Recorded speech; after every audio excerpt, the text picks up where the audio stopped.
Game time!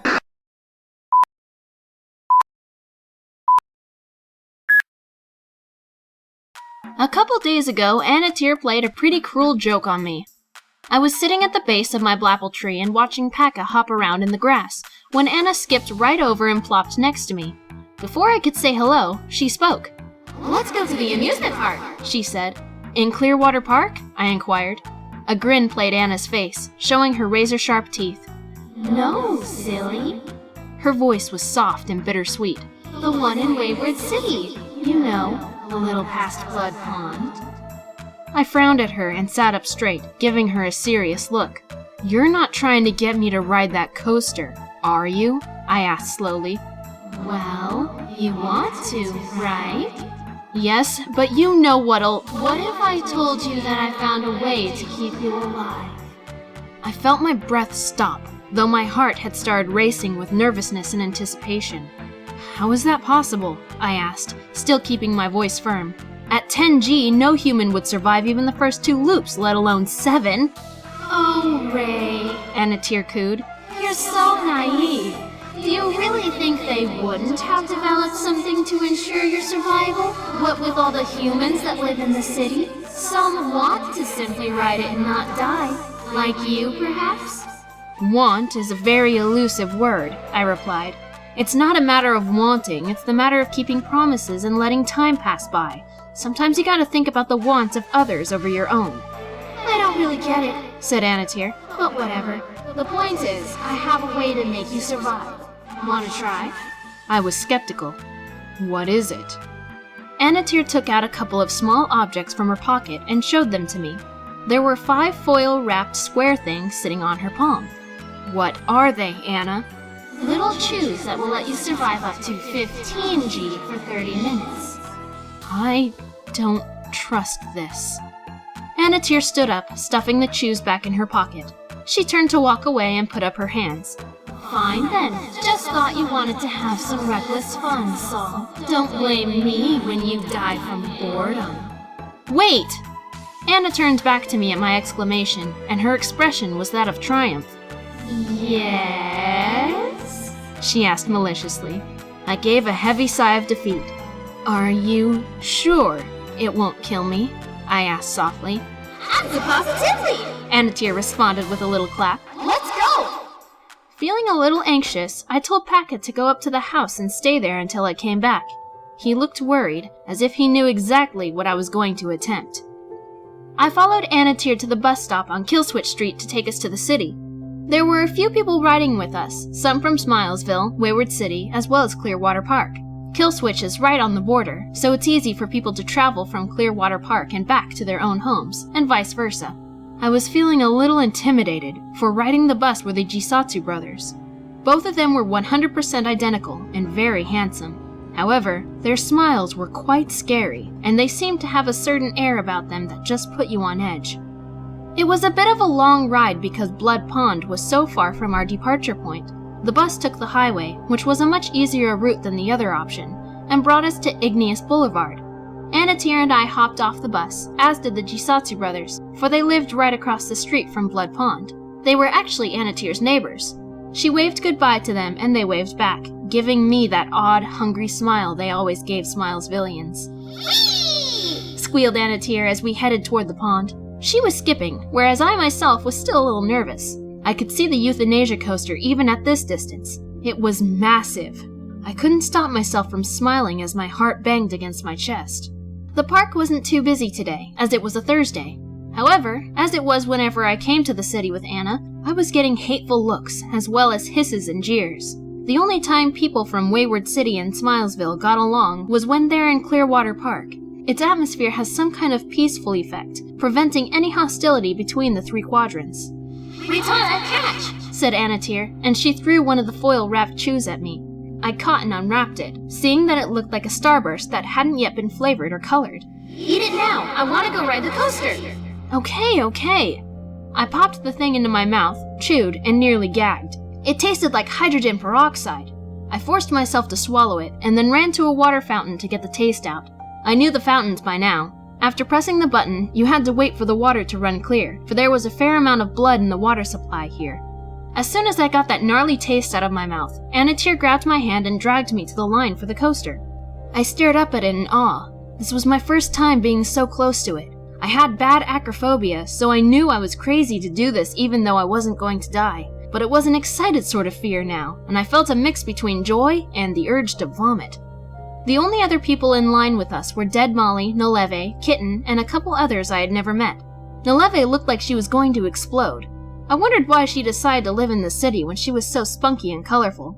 I'm so excited and nervous. Are you nervous? I'm nervous. It's all I am, and I think I'm gonna die, but I can't die. But I'm so scared and excited. This is my 10th time riding the coaster today, but I'm still so excited. Listening to her made me feel exhausted, as if I had been the one jumping around.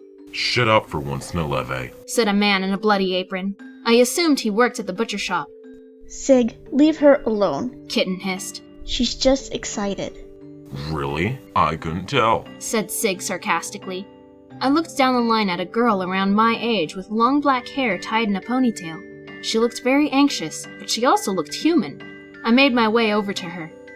Hello, I said softly, but nevertheless, she jumped in surprise. What's your name? Tabby is what people call me, she responded, looking frightened. It's short for Tabitha. I'm Reitanna, but people sometimes call me Ray, I said with a smile. Out of curiosity, are you human? Tabby nodded. Why are you riding this roller coaster? I want to die, she said simply. Okay, just making sure. With a sigh, I returned to my spot in line with Anatir. I don't know why it saddened me to hear she was riding for suicide, but who was I to judge? I'd be a hypocrite.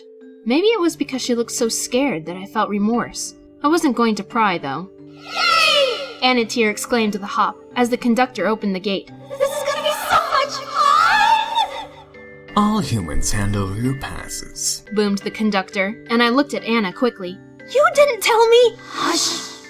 When her and I came up to the man, who had gills on his neck, he held his hand to me. Pass, he demanded. Before I could respond, Anatir cut in.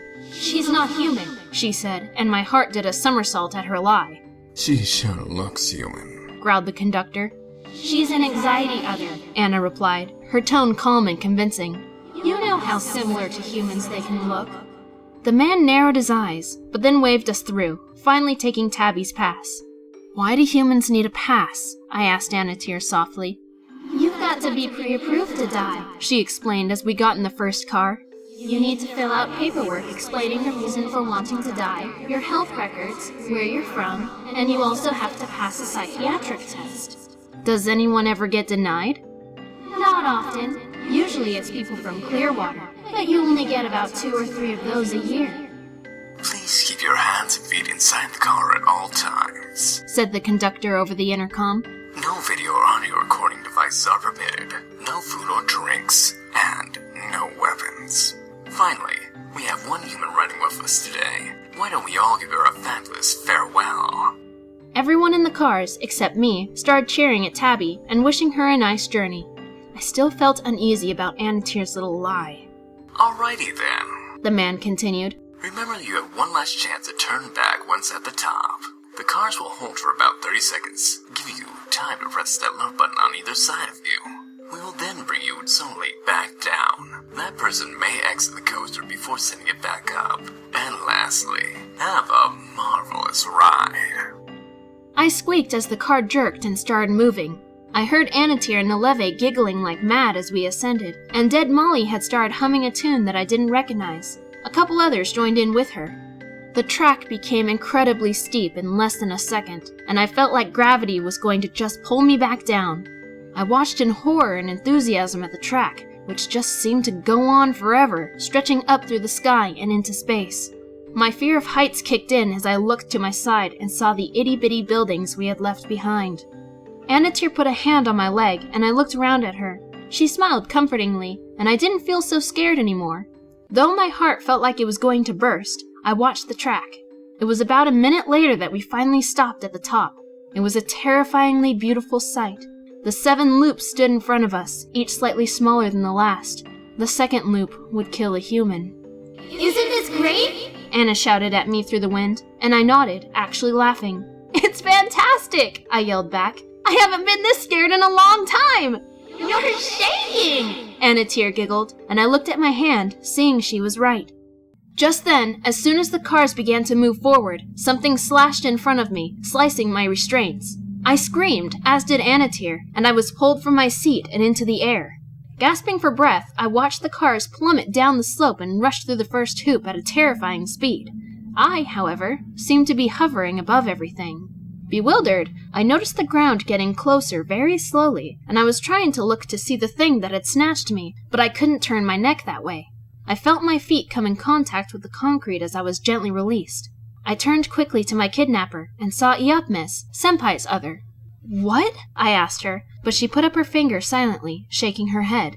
She watched the coaster in the distance as it quickly came to its last hoop and leveled out, slowing and coming to a gentle stop in the station. We saw a group of men carry Tabby's body away, and a dizzy-looking Nileve hobbled back into line. Anatir looked furious as she sprinted up to us, giving Iapmes a hard shove. What the hell? She shrieked, but choked as Iapmes grabbed her throat tightly, pulling her close to her charcoal-colored face. "You're trying to kill her again," she said in her soft, melodic voice. I felt a shiver run up my spine when she said that. Iapmes, she wasn't. She gave me this chew that would keep me— "Nothing Her voice escalated in volume. can keep a human from surviving the euthanasia coaster. Isn't that right, Anatir?" Anna managed to break free of Iapmes' grip, glaring at the ground and crossing her arms. "Anatir, Iapmes demanded, but Anna still didn't answer. turn out your pockets." Leave me! Anna screamed, sticking out her forked tongue and going, That was a mistake. Iapmes shot forward with one mighty flap of her feathered wings and tackled Anatir straight to the ground. Anna started screeching and fighting, clawing at Iapmes violently, but she wasn't strong enough to conquer Senpai's other. By the time Iapmes had gotten what she wanted, both were quite disheveled, bleeding from many cuts. I couldn't help be fascinated with Anna's black blood contrasting with Iapmes, which was pearly white. She stood and held the remaining 4 chews that Anatir had had in her pocket. She unwrapped one and inspected it carefully, then brought it up to me. "This is candy," She explained, and my blood ran cold. It sure didn't taste like candy, I exclaimed. "I assume you've never had candy from the city. Anatir took advantage of that. These are acid chews, and they're normally enjoyed by the undead, like dear Molly here." Dead Molly had suddenly walked up from curiosity, and Iapmes handed her the sickening candies. Her stitched-up mouth formed a smile, and Iapmes said, "You're welcome." I turned to Anatir, who was still on the ground, though sitting up. "You are going to kill me?" I screamed. She looked a little indifferent. Well, you want to die, She said with a shrug. I just explained this to you earlier! I felt betrayed. She hadn't tried to kill me in a long time. I thought maybe she had finally understood her actions. But I don't understand! Anna exclaimed. You want to die, but you don't want me to kill you? What the fuck, Ray? I decide when and how, I growled. Iapmes gave me a sad hug, and my stomach dropped, remembering my best friend. And I made a promise to many people, Anna. Reitanna never breaks a promise. Oh, you even like her so much, because she's human too? No, because she's like a sister to me, and I'm not going to break the promise to her, nor anyone else I made it to. I gave an indignant laugh. And I really wanted to write that thing! You disappointed me, lied to me, and broke my heart again, Anna! You always do this! And you wonder why I don't want you to come over! But I love you, Anatir whimpered. Well, I don't love you. Not when you're like this. Anatir started crying softly, and I heard her saying, I'm sorry, over and over again. I turned to Iapmes. Thank you, Ippy. "You can't go. Not yet. You're not allowed to." At least some other cares about me, I snapped at Anatir. Suddenly, Nileve, who had finished her previous ride, stumbled over and hung against my shoulder. She looked drunk, but I knew she was just dizzy. I care about you, Ray Ray. She drawled. Do you even know what we're talking about? I asked her incredulously. Movies? She giggled, then threw her arms into the air. Movies! Then she collapsed to the concrete with a mighty... I sighed, looking at Anatir again. You're not allowed near me for a week, I scolded. If I see you in Smilesville, it'll be 2 weeks. Got it? Anna mumbled slightly. Got it? Got it. She stood and started walking to the park's exit, murmuring curse words under her breath. Reitanna, I don't want you leaving the city alone, said Iapmes. A few people from Smilesville have gotten hurt over here lately. They need to know never to come home. Will you fly me to Sempai's place? I asked her. I need to tell her everything that happened. Yes, Ippy agreed. but I won't stay. She's being a bit cold toward me after well, it's not important right now. You did something to make her depressed, didn't you? It wasn't a question. Ippy nodded, staring at the ground with her heavy-lidded eyes. You know, Ray, some of us others feel regret for what we do to our hosts, She said. but we never learn from our mistakes. That's why we are what we are. We know, I said gently. You guys are a pretty big pain in the ass. How you eat that candy when your mouth got sewn shut in that dolly? We heard Naleve slur at the dead child. I looked over in time to see Molly kick Naleve in the side before skipping off to go back to the cemetery. Alright, get me out of here, I said with a laugh, and Iapmes got behind me, laced her arms under mine, and took flight, leaving that wretched city behind.